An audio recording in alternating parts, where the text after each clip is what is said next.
Chapter 6, Rematch.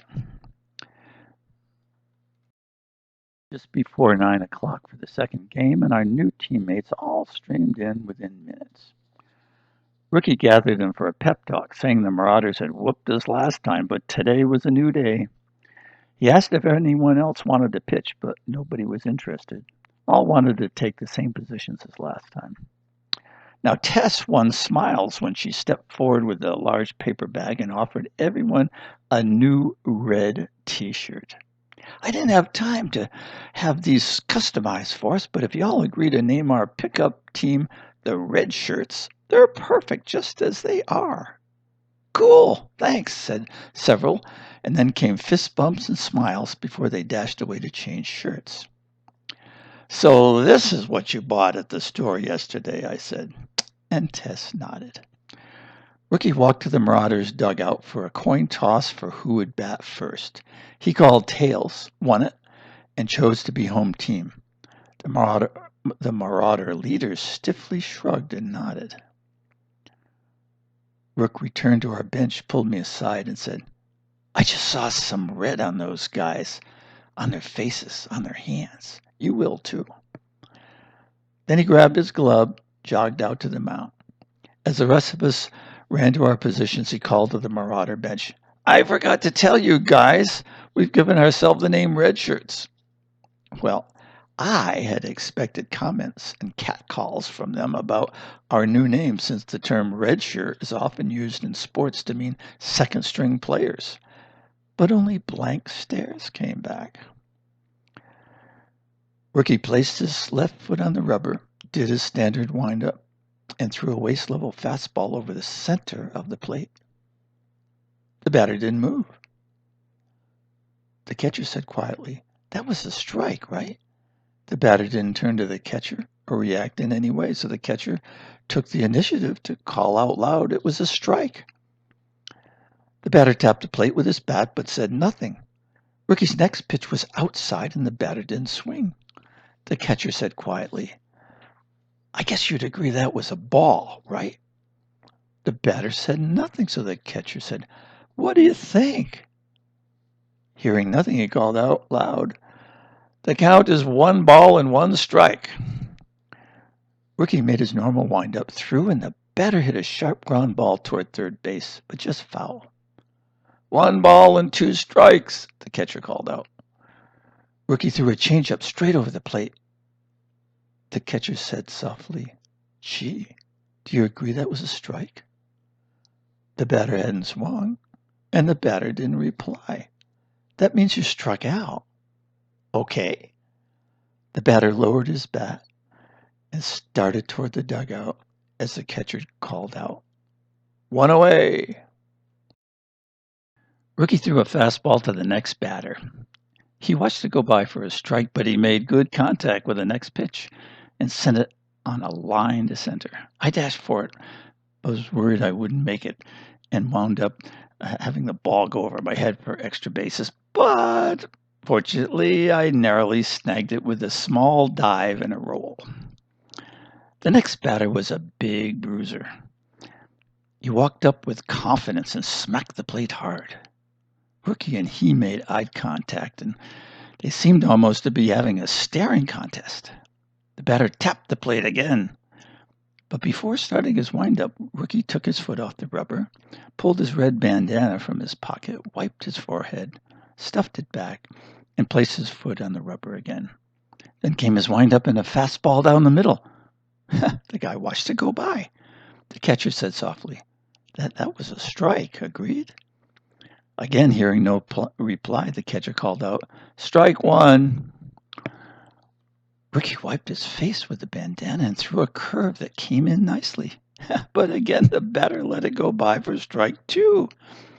The scenario played out once again for strike 3. Ha!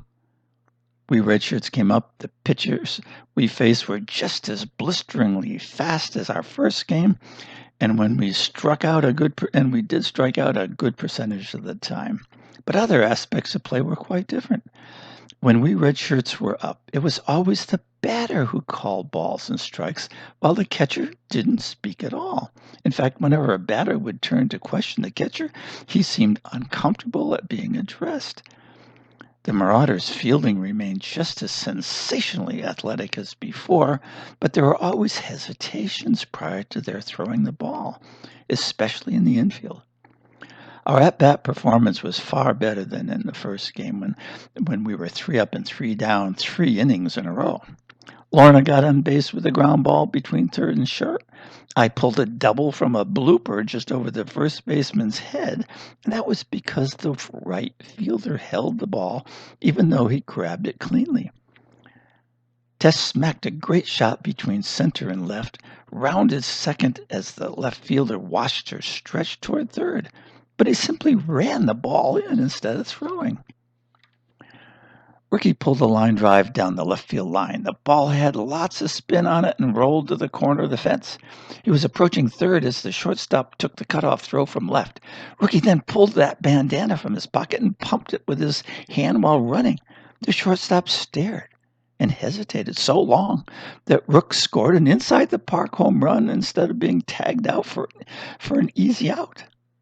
The score ended. Red Shirts 7, Marauders 0. We walked back to the motel without seeing any trace of Punky. As you might imagine, our conversation was much lighter than it had been following our defeat a couple of days earlier. We talked through various plays and hits, and Rookie said that when he faced batters, they didn't seem to have the same intense focuses in the first game. They weren't intent on destroying us. It was good. When we were back around the pool, I said to Tess, I'm sure there's more to your purchasing red t-shirts than needing a team identity and liking a color. Come on, Tess, spill it. Oh, you're right, Leo. Yeah, you're right. Yesterday I didn't tell you about everything I read because it was mostly scientific speculation rather than fact. But the more I reflected on the Marauders having red coloring, I had a hunch, and then I decided to act on it. Whoa, you got my attention. Let's hear it. You know, dinosaur evolution covered an immensely long period, but you might not know. Some scientists think changes in the environment during those millennia might have challenged dinos' limited reasoning ability. Flowers could have challenged T-Rex's ancestors some 40 million years before the T-Rexes roamed the Earth. Flowers first appeared in the plant kingdom at the time of the Velociraptors and the Utahraptors that are thought to have had red markings. Those dinos possess the same type of agility, speed, and strength the Marauders demonstrated when they whipped us 2 days ago. Now, red flowers could have caught the raptors' eyes because red was the way their eyes detected their own kind. The other way was their sense of smell. When their noses didn't corroborate their eyes, they would have become confused, asking themselves whether the thing they'd encountered was a family member or some strange adversary. Many generations may have passed before they learned to reconcile their senses and overcome their instinct that red always meant a dino of their own kind, a friend. I asked myself, what if maple mussel capsules were derived from such raptors? What would happen if our team wore red? Might that confuse any dino instincts the Marauders may have acquired when they acquired their dino-like strengths? Might it cause them to lose their focus on ripping us apart? I think today's game proved my hypothesis. The Marauders retained the tremendous capabilities they showed that first game, but they didn't focus on us as mortal enemies. Tess, I said, your hypothesis fits the facts we observed. I believe you solved the mystery. Brava! But Rook, like me, you didn't hear Tess's theory before the game, so why did you pull out a red bandana from time to time? Well, bro, with those 2 trees falling on us and my first pitch in the first game coming back like a cruise missile, my survival instinct was working overtime, seeking threats and patterns. Yesterday, Tess mentioned dinos could see colors, and then this morning she gave us red shirts. Then I walked to the Marauders' dugout and clearly saw red markings on them. I felt safe when the first two batters I pitched to were unfocused and indecisive. But when that giant guy came to the plate, his eyes were like twin lasers, and I knew I was in trouble. I couldn't be sure red bandana would work as a defensive weapon, but it was the only thing I had. When it worked on the bruiser, I used it on other batters with less bright markings and keener focus. Perhaps less intense red markings meant the player had only recently took the maple muscle. Oh, wow, I said. You two were far ahead of me. We need to figure out where we go from here. But look, I'm hungry, so I'll make us some lunch first. Chapter 7, Greylock Manor. I made grilled cheese sandwiches, and we just finished lunch when Tess looked up from her computer and said, Well, a new advertisement has already made its way into the town's online newspaper. It's big, bold, in italics, and it's blood red. She turned her PC toward us, and we saw, Be strong like a maple tree. Your red shows you have a hot hand. I laughed and said, What do you suppose that's responding to? Just then my phone rang on the cabinet behind Rookie. He answered it, and after listening said, Well, Punky, you're certainly living down to my expectations for you. What do you want us to do? Rookie listened more, hung up, and told us Williamstown's mayor had been kidnapped, and Punky had said if we wanted to see him alive, we'd be on the street in front of the motel in 5 minutes. And that's where we were, when that beat-up truck pulled over next to us. Give me your phones, pronto. Go to get in your own car and follow me. No funny business. Tess drove, and we soon left paved streets and headed into tall hills and forest. After winding our way on dirt roads behind Punky, he stopped at a 3-meter-high wrought iron gate under a stone arch carved with the words Greylock Manor. The gate connected to a spiked fence on both sides. A small brick gatehouse was just to the right of the gate, and its security camera panned us. Punky tapped his horn and the gate opened. We followed him through and parked beside him near the gatehouse. When we got out of the car, we could see an enormous gray stone manor house up the hill in the distance. Punky said, The boss is in here, and he held the gatehouse door open for us. We entered a large office with a desk on the right side, a rectangular table in the center, and built-in shelves for books and blueprints on the far wall. Punky said, The boss will be in here shortly. I'll be right outside, so don't you bright kids get any ideas. The moment Punky closed his door, the door on the far wall opened, and a man entered. Tess gasped, and Rookie looked like he'd just eaten a helium balloon, clenched his jaws, and narrowed his eyes. I was surprised at his sudden appearance, but I wasn't surprised to see Fund. His goatee was longer than in the past. Bright crimson stripes ran from his nostrils, past the corners of his eyes, into his hairline. He looked fierce, like a warrior painted for battle. Welcome, he said flatly, as he made a low-energy wave of greeting. His hands were red, blood red, as though he had just ripped apart an animal's innards. I was shocked. But then I noticed his eyes. They didn't have the predatory focus his red markings foretold. Then our red shirts came to mind. Tess and Rookie must have had a similar thought because fear was not visible on their faces. Rookie made as though he were washing his hands and then stroked his own face from nostril to his hairline, and he hit Fund with, I see you've been eating your own cooking. Tess immediately followed with, I presume your purpose in inviting us here was to convince us to stop investigating Maple Muscle in return for you releasing the mayor. Flynn looked at her but didn't respond.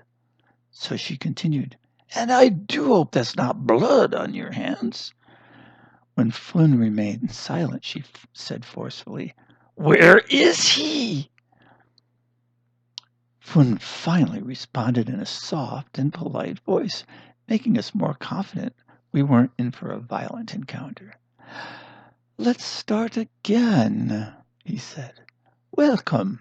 I believe this is the first time you three have visited my little place here. To answer your question, young lady, as far as I know, the mayor is up on Green River with his children.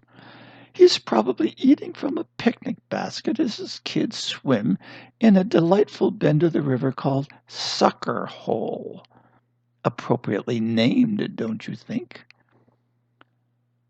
What are you talking about? Tess shot back. Oh, I thought you might be relating well to suckers, Flynn said with a smirk, back to behaving like his normal self. Kidnapping was just a ruse. The kind of simple one you brainiacs always fall for. Just an opportunity to get you to drive yourselves here voluntarily and surrender to my control. When we gave you only 5 minutes, you complied like lambs.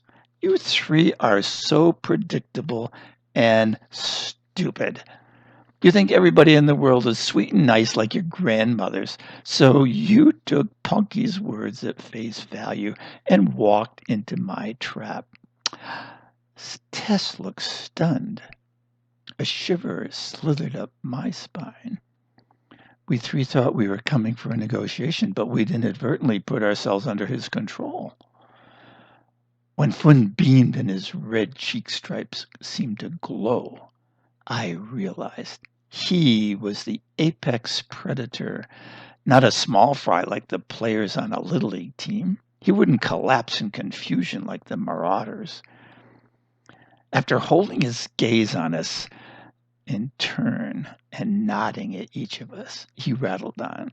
Oh, but shame on me for denigrating you at this moment. I so look forward to having you listen and appreciate the audacity of what I've done. To be an audience I can boast to without worrying about my accomplishments getting back to the authorities. Then, with a tilt of his head and an exaggerated wave of his arm toward a door on the far side of the room, he said, Please, come with me into my workshop. You may develop the misguided notion you can overpower me with your 3-to-1 advantage, so please simply do as I say in our little tour, and I, in return, won't have to harm your legs or toes with my pistol. Flynn patted what appeared to be a pistol in his pocket and added, And of course, Punky is just in the next room, and outside is a group of other even less refined and nasty men. I find it unpleasant to have them constantly around me, but I pay them well to be vigilant and as brutal as necessary to ensure my security. The workshop was about 12 meters square, with walls made of old timbers and pillars supporting its 2-story high ceiling. What appeared to be closet doors lined the wall to our left. A round 3-meter diameter tank went down through the floor and rose 50 centimeters from the center of the room. It had a 10-centimeter thick cast iron lid. A small pipe protruded from the side of the tank with a turn-off valve connected to a rubber hose and a spray nozzle. Glancing at the ceiling, I saw a wide, flat, circular black object suspended by a pulley. Something else was suspended, but I had no time to look closely. Flynn waved for us to follow him onto the tank's lid, and when we stood in front of him, he said, You can imagine what this tank contains. Care to guess? Ricky said, Extra venom in case you run out? Fun's tone changed abruptly. Lighten up, you creep. That's the end of the guessing. Would you three believe it's full of dinosaur dung? Tess blurted out. But everything from the age of dinosaurs is fossilized by now and looks like rock. Ah, but what if they're dung or only a month old? You really lost it now, butthead, Rookie smirked. Not so. It's imported from the asteroid belt less than 2 months ago. I said, yeah, right. Dinosaurs in the asteroid belt. Ants in your pants, sure, but dinos in the asteroid belt. Give us a break. You're such fools. Don't you realize listening to me describe my achievement is what's keeping you three alive? Do you want to listen or not? None of us replied, and after a pause, Fun continued. I sent some of my people to the asteroid belt to look for anything they could rip off, and woohoo, they found dinosaurs. The low-life criminal now looked like a kid who discovered a cookie jar. Tess shook her head in disgust and said, So you're not content to pollute Earth's environment and you've started polluting the whole solar system? Don't you have an ounce of respect for anyone or anything? Fun's face grew red, and this time it was a sign of rage. He spat. So you just like the other two, a self-righteous goody-goody. Since you three prefer that everything in the solar system be all natural, check this out. He pulled the tank's wand from its holder and waved the three defenders to stand close together on the center of the lid. Here's a natural, as organic as it can be. And he squeezed the spray bar's lever. It burped and hissed. He held it out at arm's length and waved it a few centimeters in front of our faces. A new, strong, hissing sound told us a gas was spraying out. Without realizing I might avoid grief by holding my breath, I just breathed normally. The gas was so foul, my stomach tightened, my head spun, I felt like vomiting, and I had to hold Rookie's shoulder to avoid falling. He and Tess had the same problems, and we almost all three went down in a clump. You should be pleased with what I've done, or should I say, not done. No additives. I hope you enjoyed it. We three had no appreciation for what Fun claimed as an accomplishment. We remained paralyzed by the odor. Fun skipped to the wall behind the door we'd entered, reached a red hand up high on the wall, pulled a lever, and a stainless steel lattice dropped around us and landed with a jangling dance. Clicking sounds told me the magnets were sealing the cage to the cast iron lid we were standing on. We were caged. I grabbed hold and tried to shake it, but it was firmly attached. The lattice was 3 meters high with no horizontal pieces to serve as footholds, so climbing was a non-starter. Fun sauntered back to us, waving an index finger in the air. Admit it, it's a pretty clever device, eh? We just stared at him. I see you'll admit nothing, but I know you know, he chuckled. What's even more clever is the vat of dino droppings under your feet is huge. If your minds are still functioning after that stench assault, you might be worried I'm going to drop you into the vat. And I do hope you're worried. Think about it. What a way that could be to go. Think about it. Imagine it. Imagine what your friends would say if they heard you suffered death by dino dung. You will be the fools in years upon years of gossip and tasteless jokes. He marched around the cage, pointing at us and chanting, "Think worry! Think worry! Why me? Why me?" When he'd made his full circle, he stopped, stared at us, and said, "Just funning you.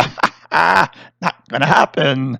That organic gop down there is worth an enormous fortune.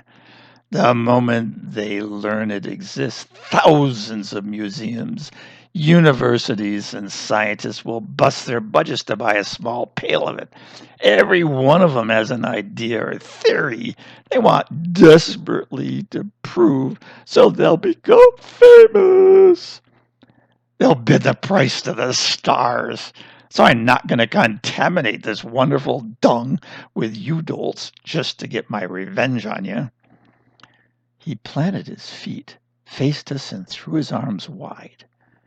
He closed his eyes, smiled to himself, inhaled and exhaled loudly. "Well, thanks for listening. I needed to get that out of my system, but now it's back to business. And I need to get rid of the 3 people who have ruined my plans and stood in the way of my great ambitions time after time. Well, so-called defenders, your time is up, and proper compensation for those wrecked plans."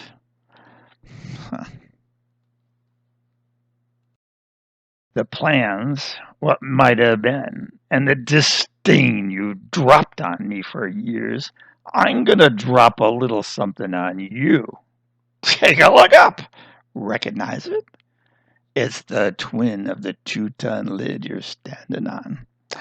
But oh, it's just a little bit narrower, so it fits nicely inside this beautiful cage. So sayonara, you self-important, preachy, goody two-shoes belly floppers.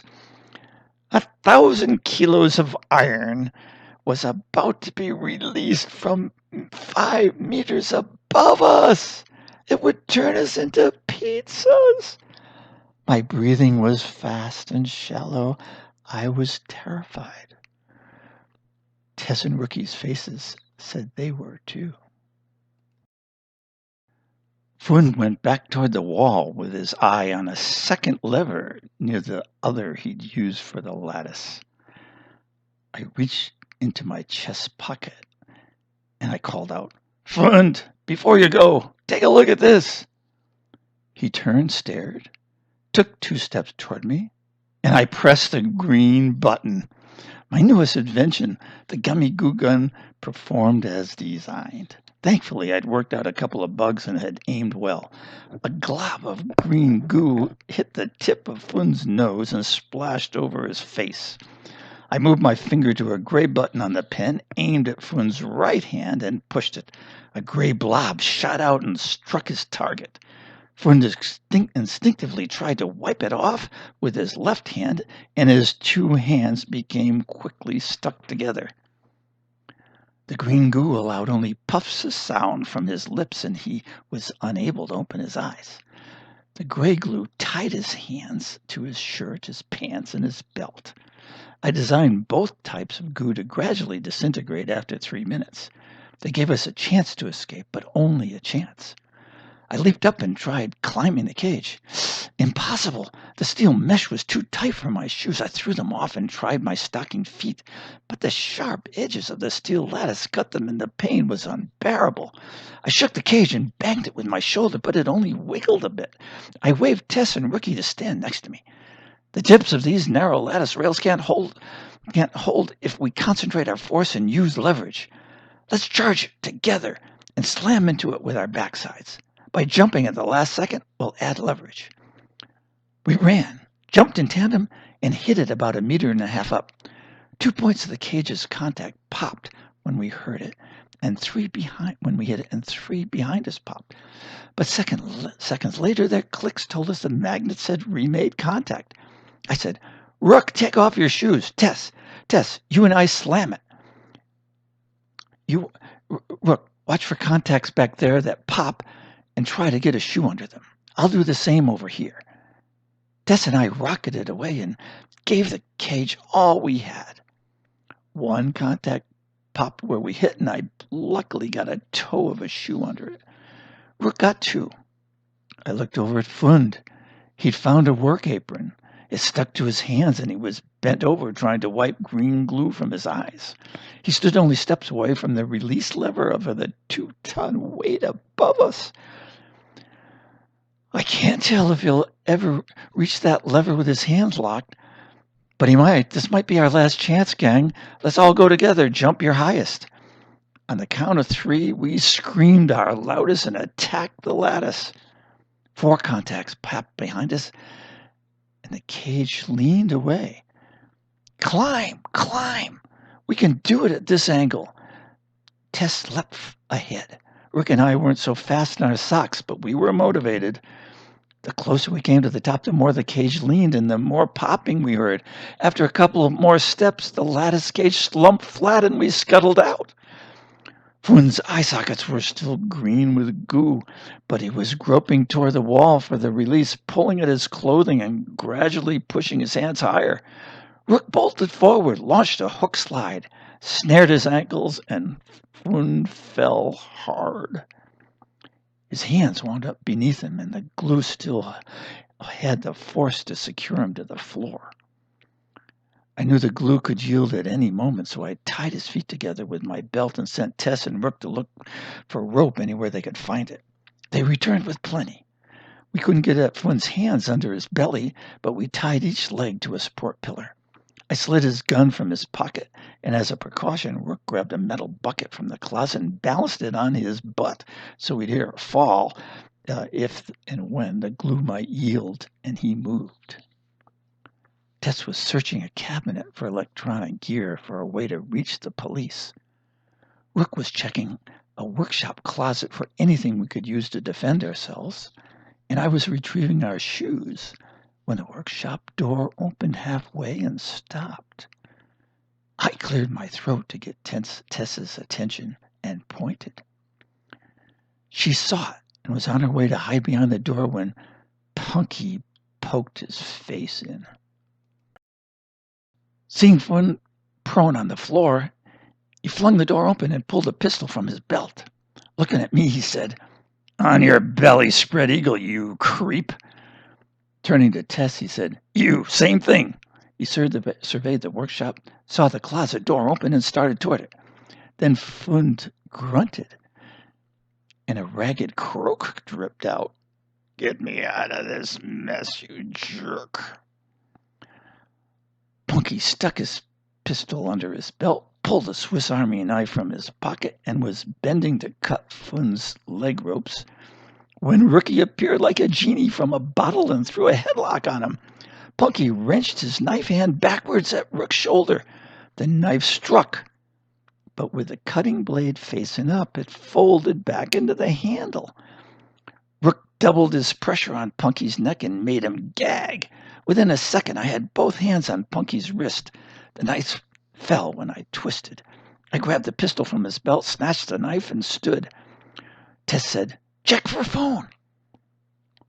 Rookie kept him immobile, and I found a phone in his cargo pants pocket. It was mine, but Tess took it and got the 911 operator on the line. I held the gun while Rook tied Punky's hands behind his back. After Tess said thanks into the phone, she dashed over and helped Rook lash him to the support pillar. The rest of Fun's gang came to mind, and we prepared for their attack. Our best chance was to stop them at the door with crossfire using the guns we'd taken from Punky and Fund, but all remained quiet, eerily quiet, until cacophony arrived through our half-open door. It was the sound of police car sirens and the light show from rotating roof bubbles. Pop's voice reached us through the office door, and when we gave the all clear, he bounded into the workshop with a big smile. We rolled Fund over, now an easy task since the gray-blue glue had disintegrated. Pop spoke to a face showing its red markings through remaining blobs of green goo. "Fund, I always thought your behavior was primitive, but I hadn't imagined how well the bloody violent age of dinosaurs suited you. Hey, it felt good to be safe again. If you've never been threatened, you don't really value safety or maybe even think about it. But if you lose your sense of security, regaining it becomes the most important thing in the world, like water in the desert. Tess, Rookie, and I have found ourselves in deadly peril many times, but today, feeling safe was a greater reward than catching the bad guy. After Fund and Punky had been cuffed and taken to the town lockup, Matt confirmed that Fund had no other gang members in the area. We shouldn't be surprised at one more lie, I told Tess and Rookie. Mac had also invited Pops to give a briefing about ETs to Williamstown's Little League players and their parents 2 days later at the police station.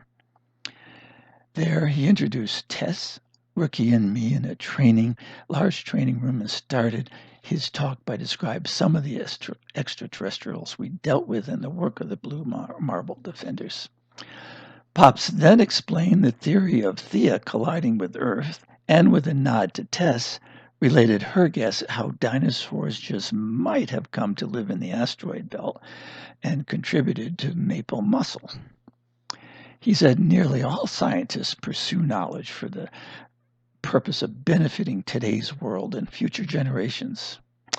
But a few scientists, like a few people, care more about making themselves rich and famous than the welfare of all. He summarized a preliminary analysis of maple muscle for the red-handed athletes and their anxious parents. Medical specialists expected a user's physiology and behavior to lose their acquired dinosaur characteristics as long as they'd used it for only a short time. He said even though government agencies did not regulate it, he thought modern humans would be far better off building strong muscles the same way they build good reputations, through hard work. Millions of years of evolution proved applied brain power is more important than applied strength, he said. And thousands of years of civilization have proved that competition makes us sharper. But success never truly arrives when people focus on winning above all else. The end.